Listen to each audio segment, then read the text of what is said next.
LaMelo Ball has been thriving as a starter in Charlotte. You see his overall numbers there, but since moving into the starting lineup, averaging over 20 points a game, more than a handful of rebounds and assists. I'm Robin Lundberg here now with Ben Pickman and the fantasy exec Corey Parson. And guys, do we consider LaMelo already a franchise kind of changing player? I think the Hornets have been waiting for that kind of player. I'm impressed by his court vision. I'm impressed by his confidence. He's shooting those threes confidently, Ben.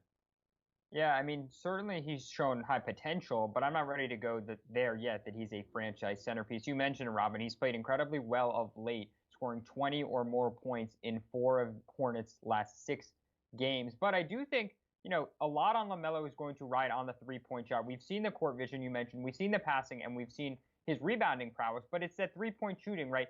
He was very good last night making 7 three-pointers, but in the month of January, he shot just 25% from three. Right, had multiple games in which he did not make a three-pointer. I remember heading into the draft, I talked to a number of people in the Ball camp. I talked to the executive producer of Ball and the Family, their famous TV show, who said that LaMelo had matured really quickly in recent years and was impressed by his maturity. And Lonzo told me that LaMelo was basically taking a test that he already knew the answers to. And I think we have seen that kind of comfort level, that maturity on the court this season. But still, nevertheless, not ready to see he's a franchise centerpiece just yet.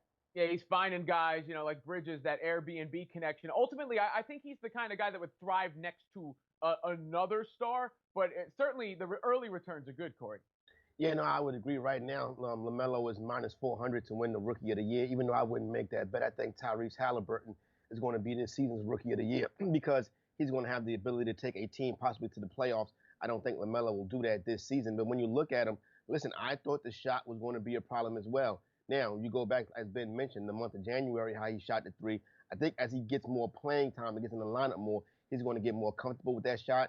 He's a very, very popular player. He's got a lot of swag.